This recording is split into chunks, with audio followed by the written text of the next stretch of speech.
On a day meant for vows, a small file carried the weight of 2 lives.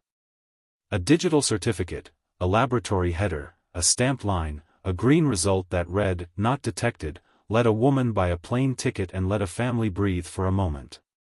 It also held a promise that would snap in public, in front of relatives who had crossed oceans for one celebration. Have you ever trusted a piece of paper because it looked official? Have you ever let a printed line decide someone's future? At the Marlowe Hotel, laughter and lantern light were interrupted by a lab technician's suspicion. A private worry moved across a hotel corridor, became a question asked in a whispered tone, and then became a room full of people demanding an answer. What follows is a story about desperation, about an informal economy of documents that grew when borders tightened, and about how one document exposed more than a lie, it exposed a system. Before we go deeper, a quick ask. If you follow stories like this because they make us think about choices and consequence, please like and subscribe. If you feel moved by people whose futures hinge on a stamp, hit subscribe. If not, who will tell their side? Setup: Marlowe Hotel, 2 families, 1 file. The ballroom at the Marlowe was dressed for union: red silk runners, marigold centerpieces, rows of white chairs, lanterns hung from the ceiling. Guests spoke in 3 languages, folding family histories and new hopes into the same conversations. Lin Tran arrived in a traditional red dye, graceful, polite, appearing grateful. Daniel Harper stood nearby in a tailored suit, eyes a quiet mix of hope and nerves. His parents, immigrants from India, watched closely. Their approval had taken years to earn. Relatives from Vietnam and Canada filled tables. The band tuned instruments. Programs were handed out. Small rituals, like the sharing of tea and the tying of a ribbon, held more meaning than usual because travel and health rules had made this moment precarious. Lin had not reached Daniel by the usual route. Her path had knots, debt collectors, late-night messages, and a woman named Hoa who presented herself as a matchmaker but acted more like a broker. Hoa promised a sponsorship, a visa pathway, and a marriage that could secure residency. When the pandemic introduced mandatory negative PCR tests for travelers, that requirement became the hinge. For brides and brokers working against flight windows and quarantine rules, legitimate tests were expensive, scheduling was uncertain, and a missed window could mean months more of waiting.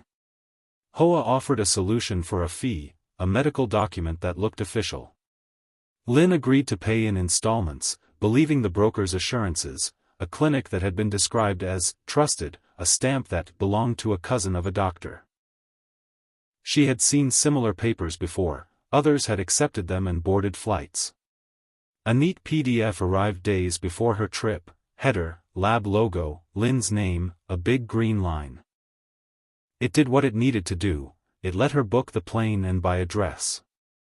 Daniel had met Lin through an online community connecting Canadians with ties to Southeast Asia. Their courtship had been brief but sincere: a month of video calls, a short visit, paperwork, and a wedding date set quickly to beat a projected wave of restrictions. Daniel's family treated medical clearance as ritual, a certificate made safety visible and justified. Months of planning had led to this day. Inciting incident: a technician's unease. Maya Patel, Daniel's best friend and a lab technician at a regional testing center, had intended to miss the wedding. She had worked overnight and planned to sleep. A mix of loyalty and professional unease pulled her in. She had warned Daniel's mother previously about the differences between accredited testing and improvised documents. When guests handed over PCR certificates during check-in, Maya asked to see them, ostensibly to compare formats out of curiosity. When Lin's PDF surfaced, a trained eye tightened. Small anomalies added up. The lab logo was slightly off, the test ID did not match the formats used by legitimate labs. Maya knew, the QR code resolved to an incomplete registration page. Metadata lines read in a way inconsistent with established report templates. Maya's training trained her to spot patterns in data and deviations in form. She cataloged the inconsistencies and felt the kind of professional certainty that requires action. She approached the bridal suite and spoke quietly with Lynn. "I don't want to ruin the day," she said. "I work in a lab. Can I see the original or the lab stamp?" Lynn's composed exterior faltered. For a moment her practiced calm cracked into something raw. She laughed too sharply, said everything was fine, and promised to show Maya later. Maya left the room uneasy. Maya walked to the hotel manager and explained what she had seen. At first the manager hedged. Weddings were costly, reputations mattered. But public health was at stake and the manager relented. He called the event coordinator and paged Daniel. A small ripple had started. When Daniel reached the suite, the room had already collected whispers. He scanned the PDF, moving from professional curiosity to personal dread as the inconsistencies made sense as a pattern. He thought of late-night calls, of promises Lynn had made, of the life they were meant to start. Voices in the ballroom rose. Daniel's father demanded answers. Daniel's sister pulled at a decorative ribbon as if it might reveal a truth sewn into paper. The violinist paused mid-note. Lynn tried to explain.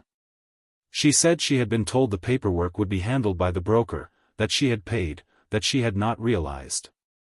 There was a confession mixed with fear, debts in her village, remittance chains, nights on WhatsApp negotiating fees she could barely afford. She spoke of a broker who had offered a way out. Her voice wobbled as she acknowledged choices, both hers and those made by intermediaries who profited. Some in the room took these words as excuse, others were moved by the force of circumstance. Hotel staff stepped in, attempting to separate families and quiet phones. Guests recorded snippets.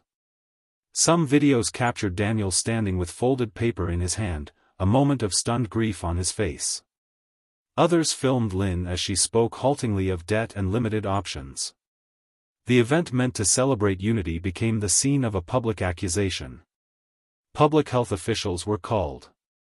Someone suggested contacting border authorities. Phone lines hummed. Social media moved faster than the hotel's speakers, clips appeared online within an hour. Comment sections split.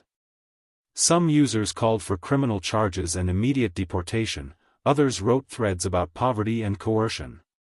The wedding had become evidence, a short film of all the forces that had led them there.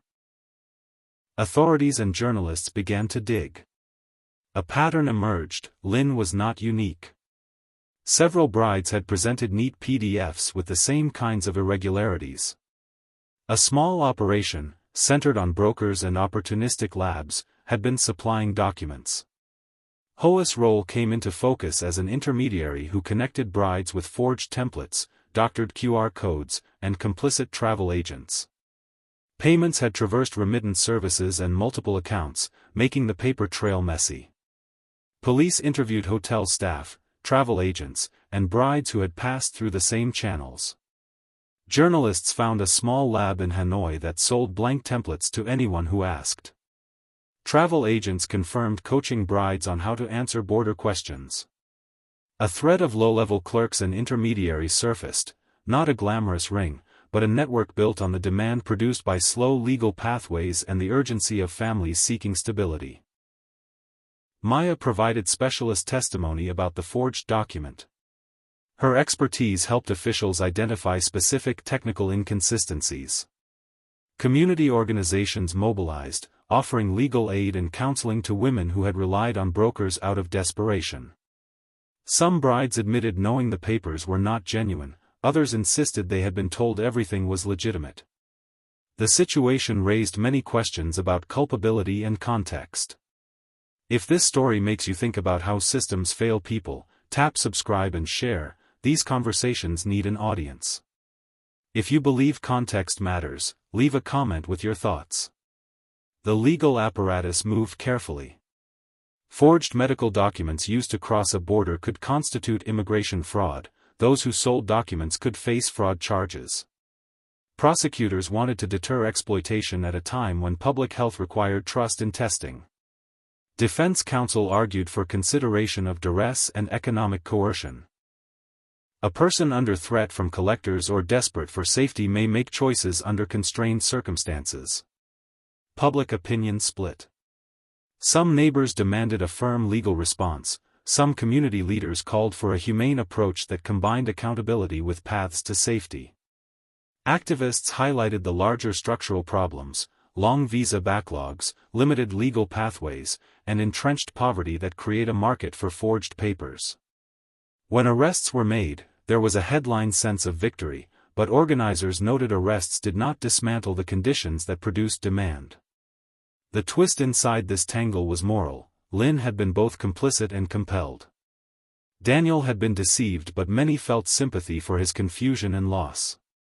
Hoa had been a predator of opportunity but also had offered a flawed route out for those with nowhere else to go.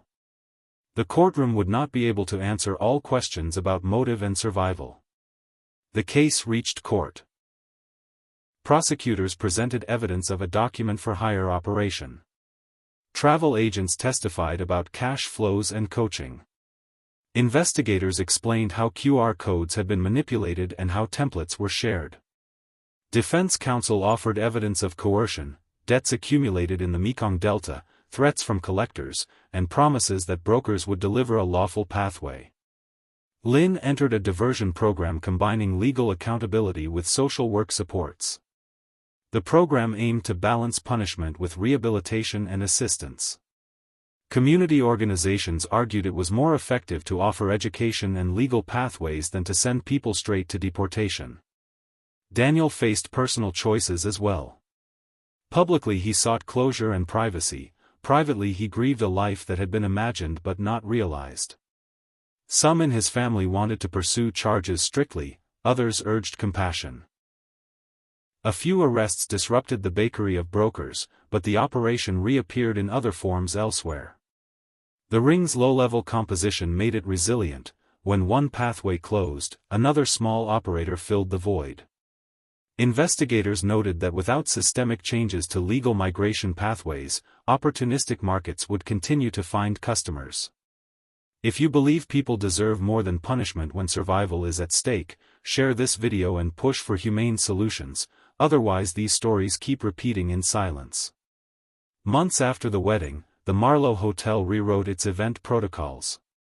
Daniel and Lynn's story appeared in civic seminars about immigration and public health. The hotel added verification steps for documents and arranged a partnership with community groups to provide a private review process before events. Lynn entered legal workshops, studied English, and volunteered at an immigrant support center. She spoke at community forums about the choices that landed her in court, not to ask for absolution, but to warn others. Hoa disappeared for a while and later reappeared in police files as part of a larger smuggling group. Arrests led to short sentences for some actors and fines for others, but organizers noted outcomes varied widely depending on who had power and who had limited options. The legal system could punish, but it could not, on its own, fix the structural drivers of the problem. The public conversation broadened. Activists pushed for faster legal pathways, better education about fraudulent brokers, and community-based supports for migrants. Health officials emphasized that security measures during pandemics needed to be paired with accessible testing and clear guidance for travelers to reduce the market for forged documents.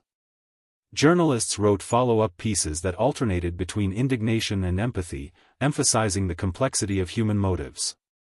If you care about preventing future harm, subscribe and share this story with someone who can make policy decisions. Silence lets the same systems keep working. The story did not end with court judgments. For Lynn, consequences were both legal and personal.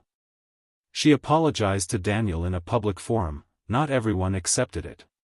She entered counseling, received support from local NGOs, and tried to rebuild a life with honest work and training.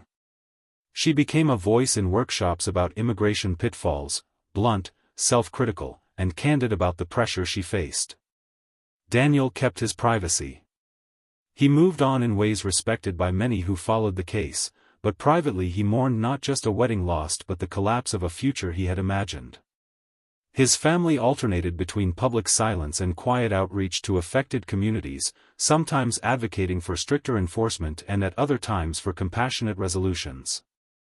Ho's role remained contested in public memory, a criminal actor in the press, an intermediary for some who felt backed into corners by debt and waiting lists.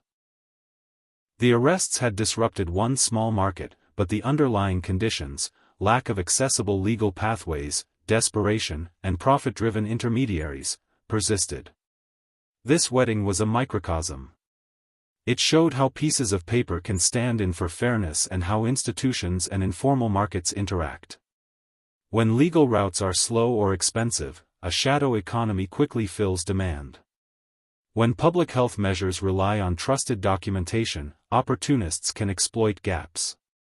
Solutions are neither purely legal nor purely moral. They require better systems, timely access to testing and documentation, and supports that reduce the choices that lead people to risky shortcuts.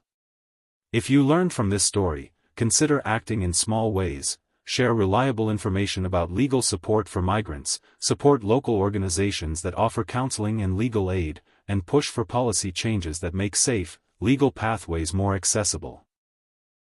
These are small steps that reduce the market for fraudsters. If this account made you think twice about how systems and people interact, please like, comment, and subscribe. Share this with someone in policy or community organizing. These conversations need audiences. If you watch and do nothing, the same cycles continue. If you genuinely care about people who make hard choices under pressure, subscribe and share. Let their stories push change. Resources will be listed in the description: immigrant legal aid, community support centers, and a list of verified testing centers. If you or someone you know faces similar pressures, use those resources rather than unverified brokers. If you have information related to the case or similar operations, contact local authorities or community legal clinics. Sharing helps build safer systems. Thank you for staying with this story. If you want more investigations that mix human detail with systemic analysis, subscribe and let us know what cases you'd like explored next.